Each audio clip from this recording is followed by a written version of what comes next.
Hey, well, hi, everybody. What we're going to walk through today in our math chats is improving academic literacy, but more specifically, mathematics vocabulary.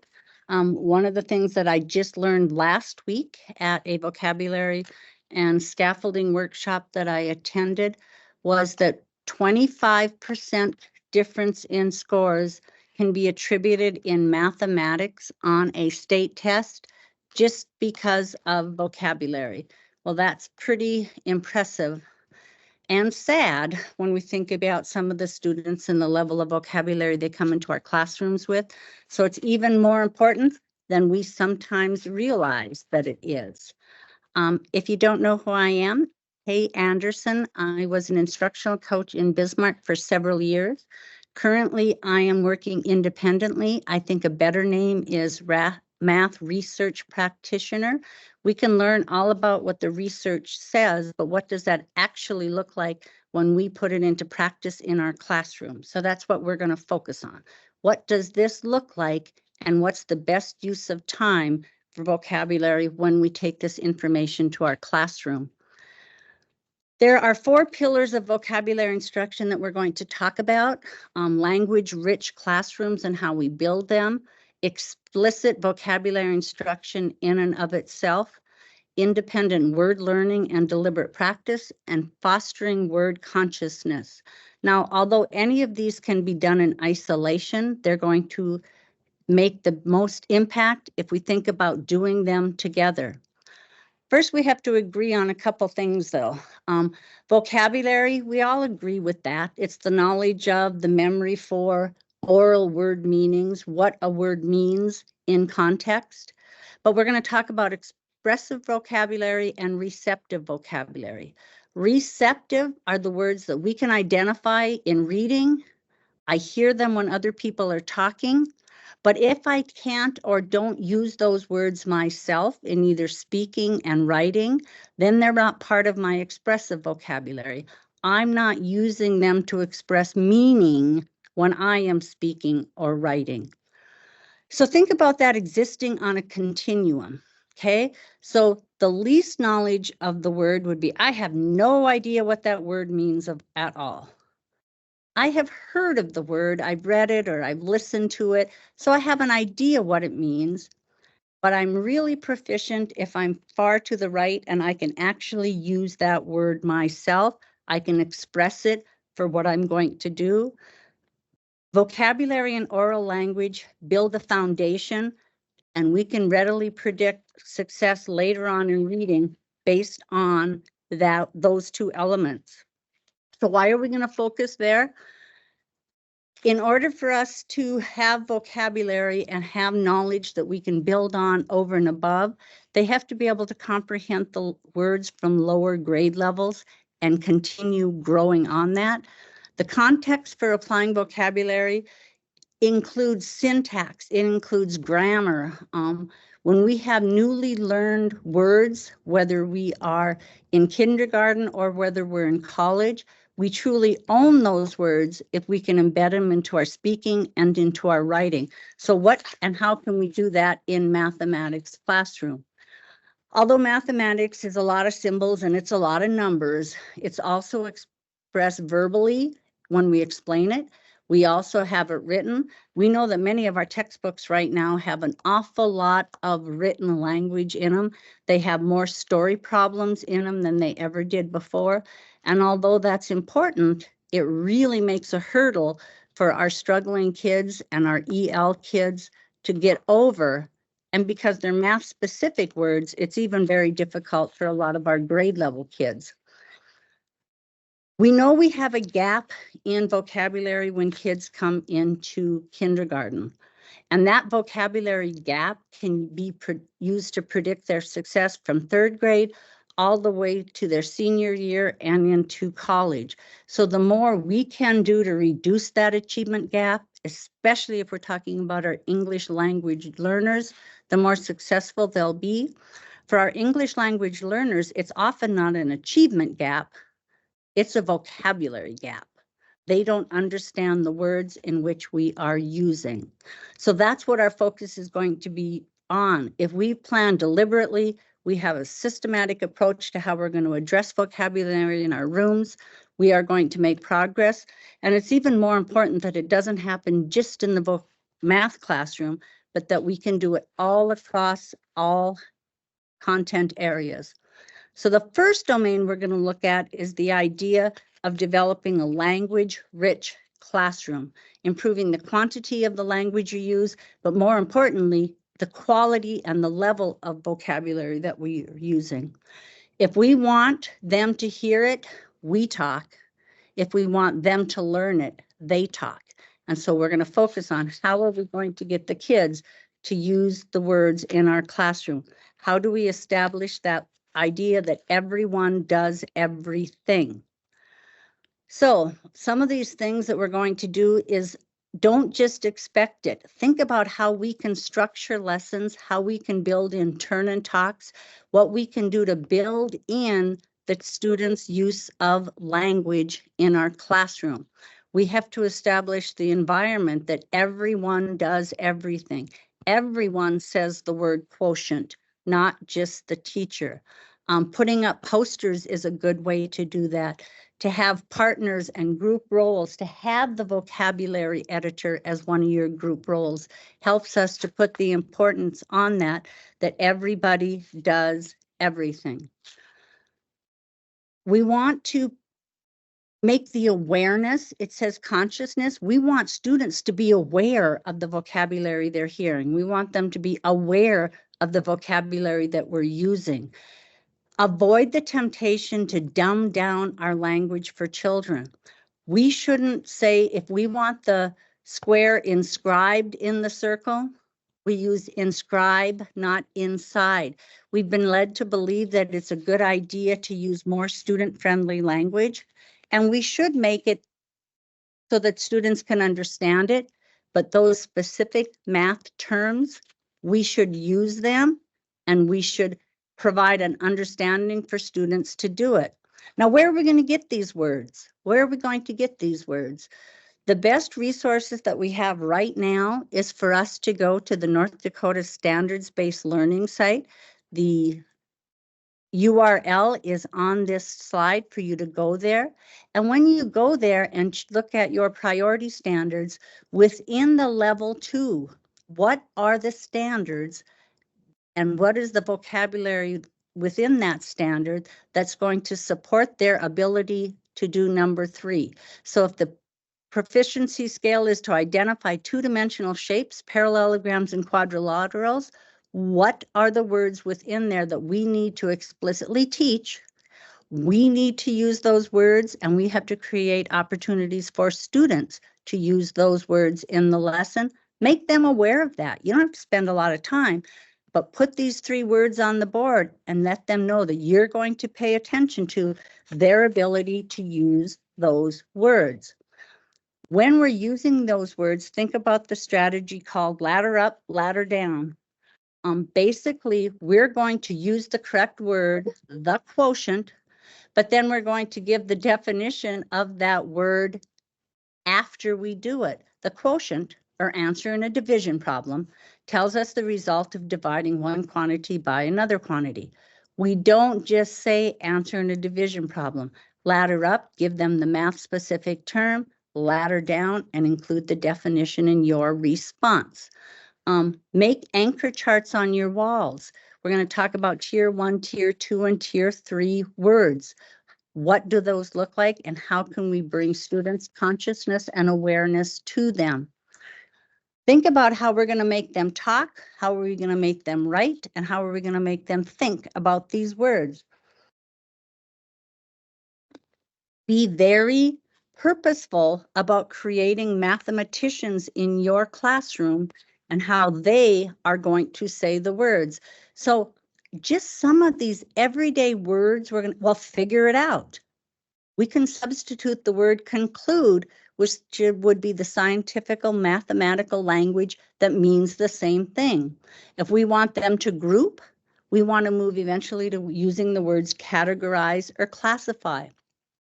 A lot of the simple things that we use general language for, we could say, I want you to provide me evidence, which means you're going to give me clues or proof of how you did this.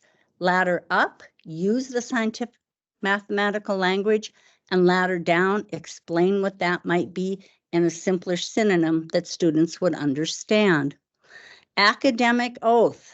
I will ensure that every single student in my class speaks and also writes the academic language. It's very easy to sit for a lot of students to sit in the back of our classroom and sit there and take it in, or ignore us completely if we are not including them and engaging them in speaking the language and writing the language. So I want you to think about that. What connects with me with how you would create a language-rich classroom? What could you do within your math classroom to improve how you engage the students in saying, writing, speaking the vocabulary, not just hearing you say the vocabulary? The second domain we're going to look at is explicit vocabulary instruction.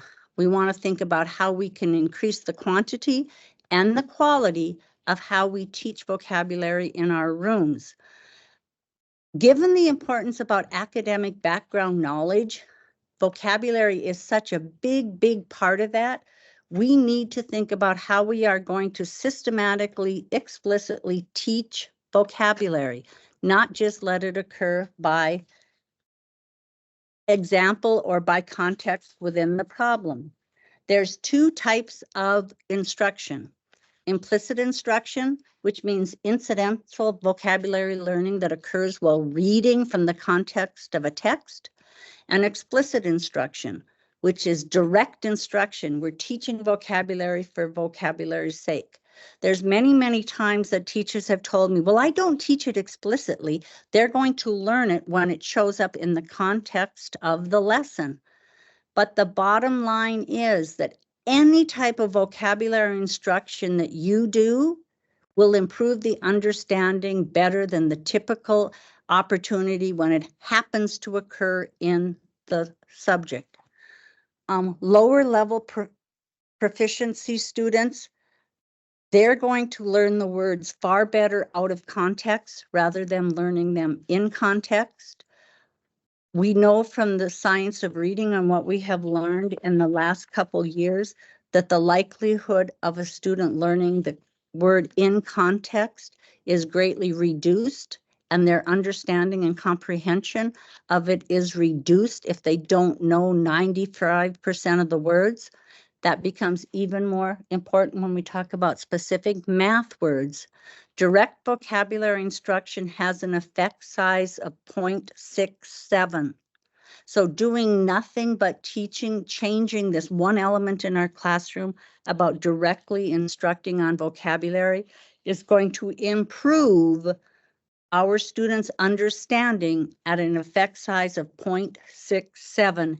Anything above a 0.3 is good. So a 0.67 has a highly reliable research behind it to show that it is worth our time. What does it mean if we do explicit vocabulary instruction? It's very clear, it's concise. More importantly, it's repetitive. A person has to know and use a word at least 17 times before we feel comfortable enough to use it in speaking or writing. So we're going to have to figure out how to give the students more exposure. It is not simply giving the students a list of words, having them look it up, having them write down the definitions, and having them study those definitions. There is no brain thinking to that. They're not providing the information. The output isn't there. They're just copying what it is they saw.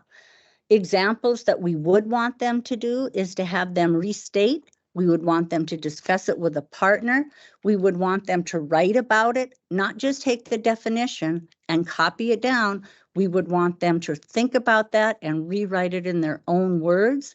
We're going to talk in depth about what a Fryer model might be. Having them produce non-linguistic expressions is a great way to make that happen. Note-taking activities where they have to use the vocabulary. not just copying it down from the texture board I wrote it on, but having them actually use and rewrite that information using them. These are some examples of the type of activities we could do in our classroom that's going to promote higher level thinking with these words that are going to increase understanding and a student's ability to know and use the word when we are not providing it to them. So let's take a look at what some of these examples might be. On the upper left-hand side is what's called a semantic feature map. So I look at what would be the common examples that they share, compare and contrast what's alike, what's different. So I have to make a list of things, for example, the different polygons that I could list, what type of angles, are they equilateral, equal angular, four-sided, three-sided, how are they alike and how they're different, and then have them explain to each other what that means. The one on the top right is a Fryer model. In a Fryer model, usually you have, and it's sometimes called a four corners. You put the word in the middle. You give a definition, whether that's taken from the dictionary, taken from the teacher, or how it's written down. This lists facts. Sometimes it says characteristics. What are the characteristics of that word? And in math, a good example is always to have examples and non-examples. On the bottom, concept circles. What do all of these things share? If I look at all of these examples and their prime numbers, what answer could I put in there? If these are the words that I'm looking at, which one does not belong? So giving them things that they can think about as they're using the vocabulary. When we're doing a Fryer model, one of the things that we do often is have them write the definition first. What I found out in the vocabulary workshop that I attended last week is, although this is a great example of what we know and can be able to do, we should probably do them in a different order.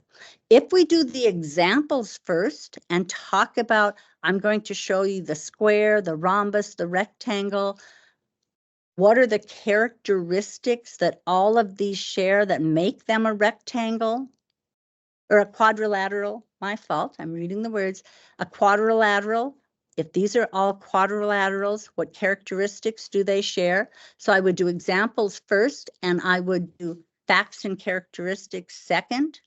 I wouldn't go till the definition until the third thing. By now, they will have enough information and some background knowledge that they're going to be able to put the definition in their own words or write down the definition that I give them, and they know and understand what it means compared to writing that in the first place.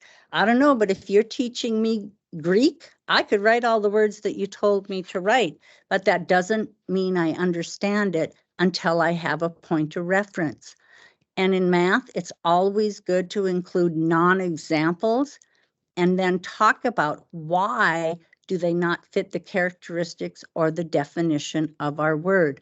Sometimes instead of word walls, I think it would be great if we had Fryer model walls, or that the student's notebook contained Fryer models for every word that it is you know and want them to be able to do.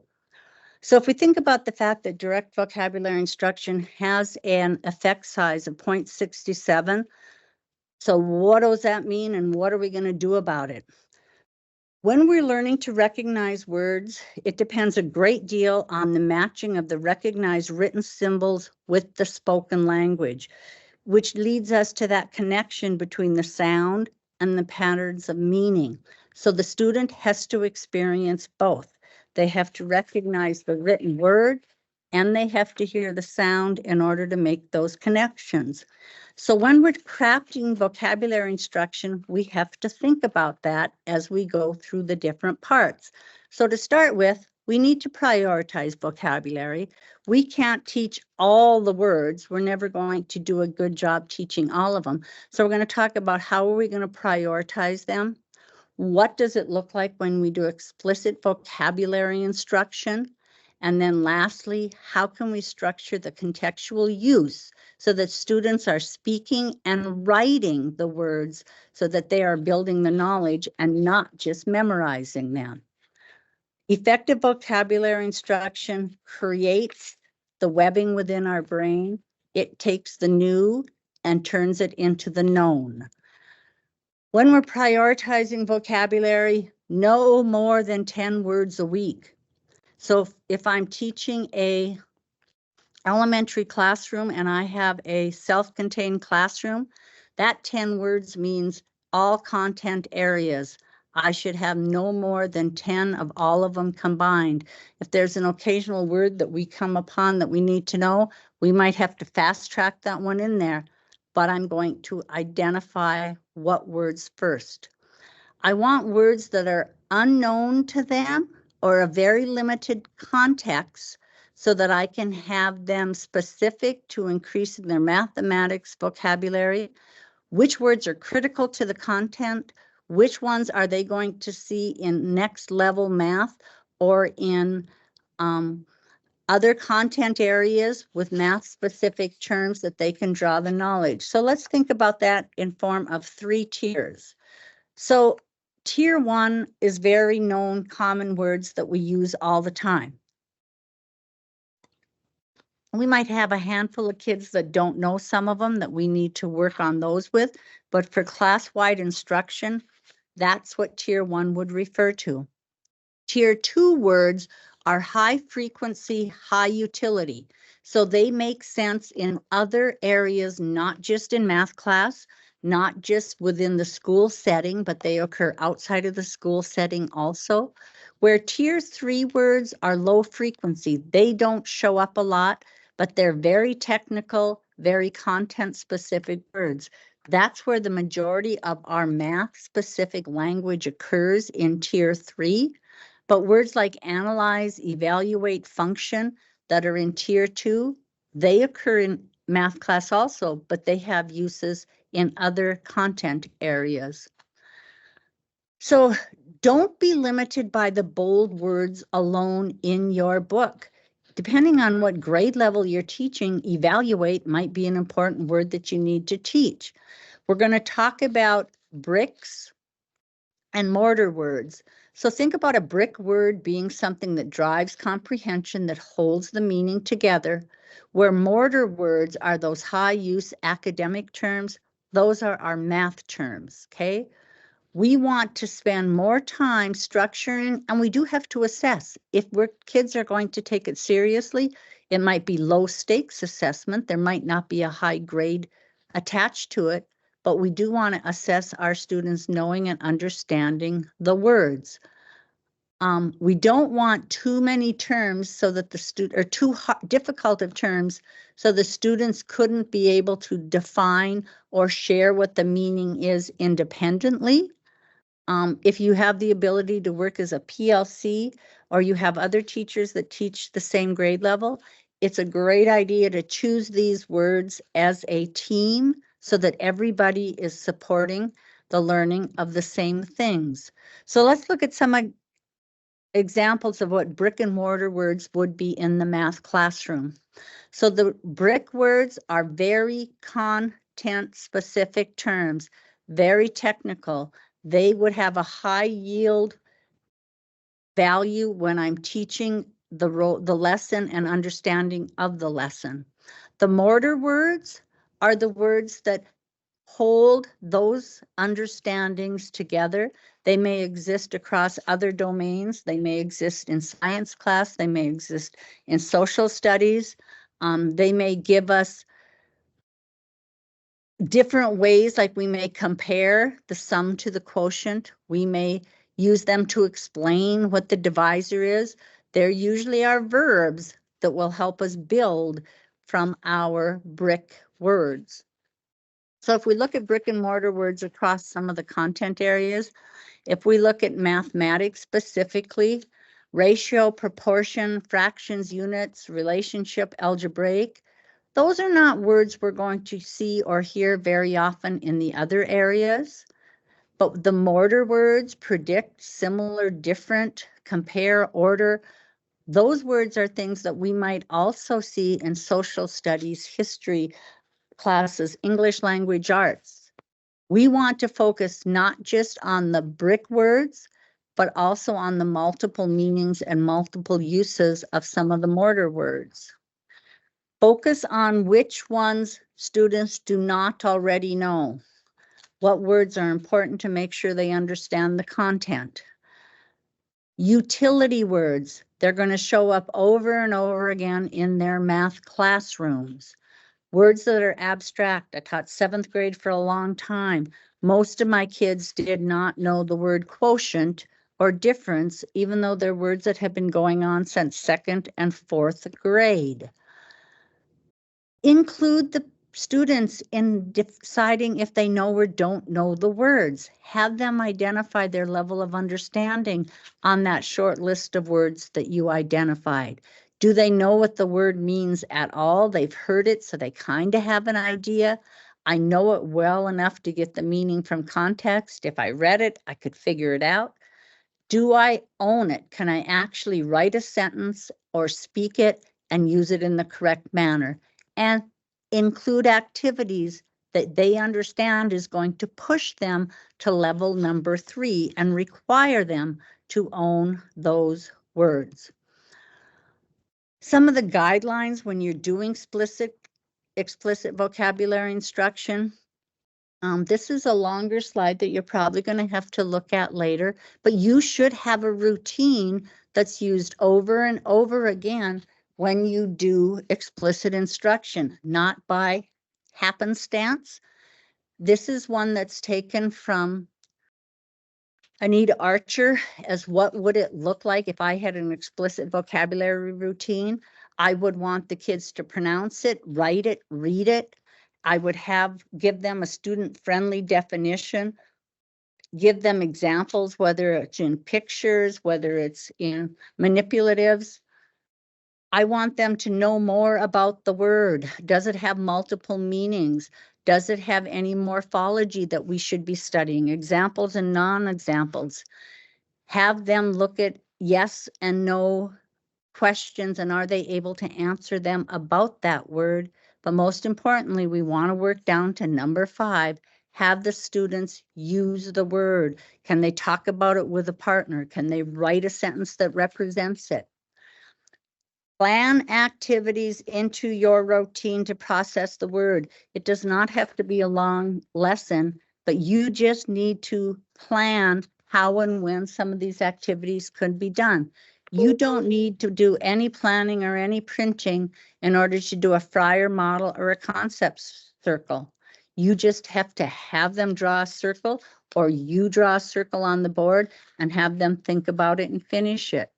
Every word that you introduce, if you like the Fryer model, use it for every word that you introduce. So just make a bunch of blank Fryer models up first, or for the older kids, they can draw them on their own. Think about the different dimensions there are to one single word. Lots of words, we can think of synonyms that mean the same thing. We can look at antonyms, where the common context we might see them. For your older kids, you can talk about where they're going to occur in different connotations. Does a word have multiple meanings depending on the context it's sometimes used? And by teaching morphology, and we're going to talk about this just a little bit more in a few minutes, if I teach morphology, when I teach one word, I'm actually helping them to understand many, many words. So let's go back to this Fryer model. What you put in those boxes, you can decide a little bit yourself. For this one, for subtraction, what are 3 synonyms that mean subtraction? I would start here. Write the word in a sentence. Can I use the word in a sentence? Draw some pictures, and then come last. Now let's write a definition for subtraction. If I do morphology, I'm going to look at which words, and this is one of the handouts that if you went to the hub and printed off, that is available to you, where it gives you a number of math word parts, their roots, prefixes, suffixes, those things, so that you could use and know what applies to your grade level of these that you could pull out and teach and increase their knowledge, not just of one word, but of many, many words. Another example of an activity is to use a vocabulary log notebook. Choosing a different type of notebook that doesn't look like the notebook they use in every class and everywhere else demonstrates the importance of it being different. Using the small literature notebooks, those small ones that they use in literature class, makes it look a little bit different, and it helps them to understand this is something we're going to keep and work on. Putting those things in it that we've talked about. Use it as a place to put examples, non-examples. Having kids use that notebook to write sentences, to say the words, to use that notebook when you are playing games and review. Make the fact that they're using the word and saying it out loud, make a big deal out of it. They're going to be more inclined to use those words if they know you are paying attention and listening for those words. Discussion doesn't happen by happenstance. They happen because we understand that the building of vocabulary is very important, and we plan and orchestrate activities that are going to involve the students talking and prompting them to think about and talk and use that vocabulary, and to help us identify and put emphasis on the important concepts and identify the ideas that we want them to know and do, not just in the text they read in ELA class, but in math. The more emphasis that we put on it, the more likely they will know and be able to use it. The next domain we're going to think about is structuring contextual use of those words. Yes, we need to teach it explicitly, but then we have to make sure that when they occur in context, we take the time to discuss and look at this new word. We need to make sure we're giving them the opportunity to talk, write, and think about those words when they occur in context within our lessons. Tell them you want them to think like mathematicians. Tell them that we're going to do the work of a mathematician, especially in those lower grades, all the way up to 8th, 9th grade. Calling them a mathematician makes it sound much more important and gives that heavy understanding that this is something I want you to pay attention to. In order for that to happen, we have to be very purposeful about the words that we use. We don't want to dumb down our instruction. Research shows that the more advanced words that teachers used, the more the 6th grade students' comprehension of those words and the math occurred. Having the teachers aware of the importance of those complex words, have them use it more, have students use it more, we're going to see that growth occur. In the research, it didn't matter how long the teacher had been teaching. It didn't matter how advanced degrees they had, what their characteristics were, what the student characteristics in their class were. It only mattered that the teacher was being more conscious of the level of words that they were using and expecting the students to use those same words. The type, not the number of words, but the type of words we use made a high difference in the students' understanding. So we want to use those type of words that are going to build our understanding. So think about that. When we're doing a noun, we can put this sentence starter out there for our students, and we could put the word, the synonym, and have its attributes. So I could put in a quotient is an answer in division that is the answer to an equation. Whatever it wants to be, you can give them a sentence structure and they can apply it. Did we put it? So a quadrilateral is a polygon that has exactly 4 straight sides and vertices. A triangle is a polygon that has exactly 3 straight sides and 3 vertices. A pentagon. So you can use this same structure for every different type of polygon and have them write what is the noun, what are the synonyms or categories that it occurs in, and then writing attributes of those words to help them make their own sentences and use that vocabulary. After they write it, have them say it to a partner. That will help them build the understanding, and they'll do it twice. Another type is to take the question and turn it into part of the answer. So if the question are, what are the essential characteristics of, having them take your question and turn it around and write the answer will help them to improve their understanding. So what are the essential characteristics of a quadrilateral? The essential characteristics of a quadrilateral are, and they tell you what those characteristics are. Very simple, very short. You don't do a lot of them, but make them write at least 1 sentence a day would be amazing turnaround to what they know and understand. We may have to scaffold the use of some of this precise language. So I might want to give them a word bank when I'm working with some of these things. I'm going to use them as possibly warm-ups, bell ringers, partner talks, exit tickets, any type of activity that I can build into my classroom throughout the day where they will have to use, where they will have to have an output of the vocabulary that we are studying and that they need to learn. You could use your prior model to do words with multiple meanings. So if you notice, this one is blank as to what we're going to put in, but the word product has different meanings depending on which class you're in.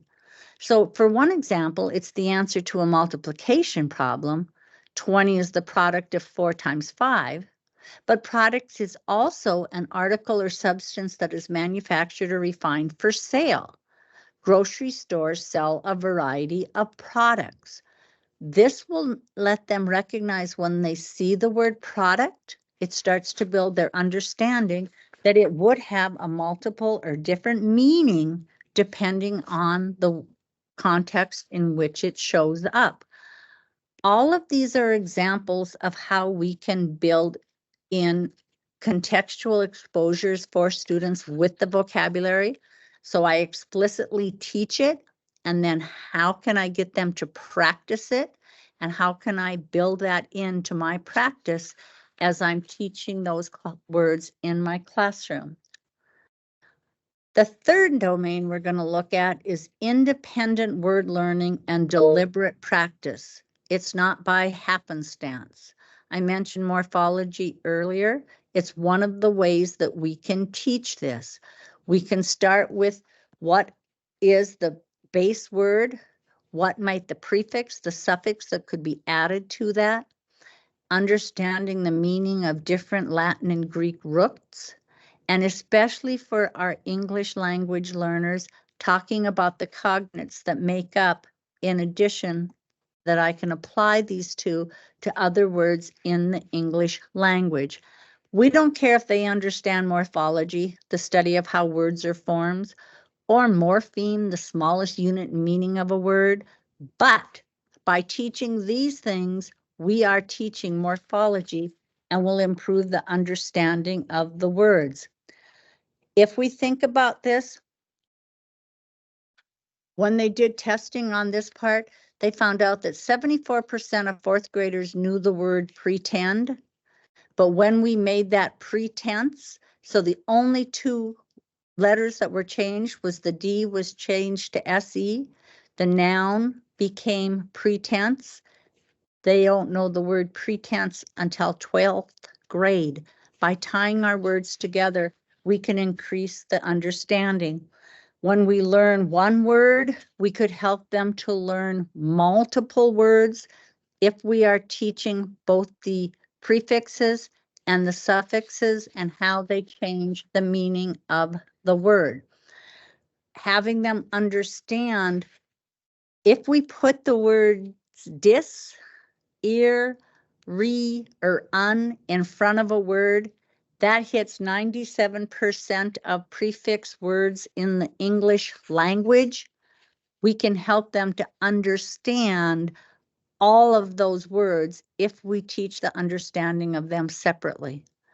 Similar thing happens with the suffixes ed, ing, ly, ses.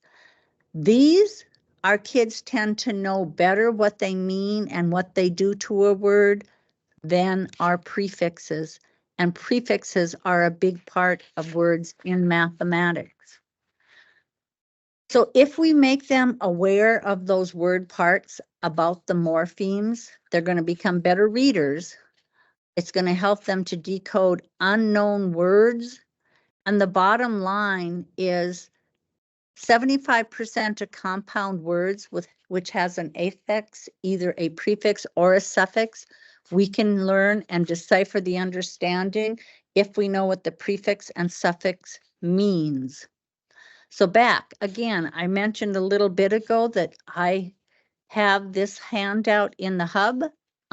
It would be worth your time to go through that list and highlight the words that you think your grade level or students would benefit from understanding, teaching those word parts, whether it's a prefix or a suffix, and building onto it. Helping understand that DEC, that dec means 10, will help them understand what a decade is. It will help them understand what a decagon is. There's lots of words that we can apply that to. Or the word that div applies to separating or dividing something, division. There's all kinds of words that we could look at if we practice the morpheme parts. An example of an activity you could do with this, especially in your geometry classes, would be to do a morpheme matrix. Prefixes and suffixes in math occur more in the geometry domain than in any other. Helping kids understand that gon means side. So now I could have a polygon, I could have a hexagon, a heptagon, an octagon. All of them is referring to the number of sides that shape has. It could be polygonal, hexagonal, heptagonal, and having them understand the relationship between them will help them to understand all of the words. So if I'm reading, and how would I use the context clues and morphology to help me understand? It would help if I started with looking at the word itself. Are there prefixes, suffixes, roots, base words in that word that I already know? How can I apply what I know about the parts of the word to understanding the whole word? Then I can start looking around it to look at phrases and sentences. And if within the context I can't understand it, then I need to look outside the text and outside what I've already been looking at. Using words, word sort is a great way to have the student think about, verbalize, and to process their new vocabulary. There's different ways that you could do that. You could have open-ended word sorts where you just give them a bunch of words and they have to decide on the categories and sort them. That works really well, especially with smaller kids that you want them to learn things like shapes and colors and numbers and things like that. You could also provide categories that the teacher assigns, or you could give them one or two categories from the teacher and they have to work it out or find the additional categories based on the information they have and the categories that the teacher has already assigned. They should be able to give a why and justify how they sorted it and what words went in there. They should be able to give you evidence and explain what it is they're doing. So this is one example that you could use for this. And I always joke that I have a love-hate relationship with teachers pay teachers. If you know what you're looking for, about 25% of the examples on there are actually good content. The other 75%, maybe not as much. But if I'm working with addition and subtraction and we're working on story problems, and I want them to recognize certain words and know whether it might indicate addition or subtraction, this would be an example that I could pull out. I would want to make this as something they could pull out more than once. I don't want them to just write these up there. If I could make this into a take to your seat folder center, they could practice over and over again. The last thing in this category that we're going to talk about is we want them to be able to answer questions. Can they answer with a yes or a no? Can they give me the why? Do quadrilaterals have a radius? Yes or no? And why or why not? Can a circle have more than one diameter? Yes or no? And why or why not? So asking them questions that they have to answer is another contextual way for them to build understanding of the vocabulary word. Asking them completion questions on vocabulary, right? Examples of different parallelograms are, so I've given them the definition, can they give me examples? I've given them the definition, can they take that out of the definition and answer my question? We talked about semantic maps earlier on. Can they find the similarities between the things listed on the semantic map? And again, can they justify why and where they put the check marks? Are they able to provide you evidence or their partner evidence? Or within a group, can someone justify it to the rest of the group? Create word wizards. Challenge them to use those targeted words throughout the day, not just in math class, but can they figure out a different time of day where they can use it appropriately? Make it a game. If it's a point system that you award to the student or to the class, the big thing is just to recognize and make a big deal out of the fact that they're using it. Another example of something you could do with that is to make words from previous lessons written on whiteboarded chart paper. Have them choose a word from the column. Now the words can be used more than once, and can they draw a line to the ones on the other side, and can they explain what the relationship is? So if this is the problem that I'm having them do, I'm selecting my word and I'm connecting it to the right thing, but I should be able to tell you that subtraction has the answer. So difference is the answer in subtraction. Sum is the answer in addition. Can they put it into a sentence so they can explain it? Now think about that. How do you provide them structured practice and deliberate practice in order to use the vocabulary words in your classroom? Which one of those examples that we just looked at spoke to you the most? And how could you find ways to include that in your classroom, either for the rest of this year or all of next year, in order to improve and have the students using the words and not just you? The last domain we're going to look at is fostering word consciousness. We have to purposefully cultivate for the students to be conscious of the words they use and don't use. So you may select a word of the day, a word of the chapter, a word of the week. Provide examples of that word. See if they can locate that math term anywhere outside of math class. Award them points if they're caught using the words. Anything that you can do to help recognize and make the students more conscious of the words they're using when they talk and when they write. Again, think about how you can do that. Are you purposefully being the leader and making them recognize the words we're using and not using? Are you making a big deal out of the vocabulary in your classroom and that exists outside of your classroom? How might you do that in the future? So let's just take a quick look at what we've talked about today. There's 4 different domains when it comes to vocabulary instruction. Explicit vocabulary instruction number 2 is a very important part, but we can also build in number 1, 3, and 4 to develop the students' understanding and give them more opportunities to practice and use that vocabulary. The last few slides just give us the big highlights of the things that we should think about. Things that we should pay attention to if we're going to create a language-rich classroom is we want every student to be doing everything. We can use the ladder up, ladder down strategy to introduce words that they don't know. And we want them to talk, write, think like a mathematician every day and all of math class.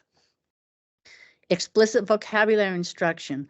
I gave you one example for a routine, but if you search online, you can find more. What works best in your classroom? Prioritize the vocabulary that you're going to teach, and then use that vocabulary within those routines when you present them. And figure out what type of additional activities that you could use within your context to make them have higher order thinking, actually having to think about and apply their knowledge of the vocabulary. Provide deliberate practice. These are all types of the different examples. Don't tackle all of them at once. Which is the 1 or 2 that spoke to you the most? And start there. Definitely, if you haven't done it before, try a Fryer model. They work great to define and understand vocabulary. And last, structure within your classroom anything that you can raise awareness of their consciousness of the vocabulary they are learning and their ability to use those learning.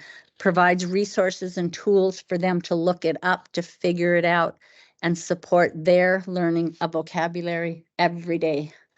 I hope that you learned something. Please reach out and ask questions of your instructional coaches, of the other teachers in your building, so you can learn and able to do more with what we've talked about today. Thank you. You have a great day.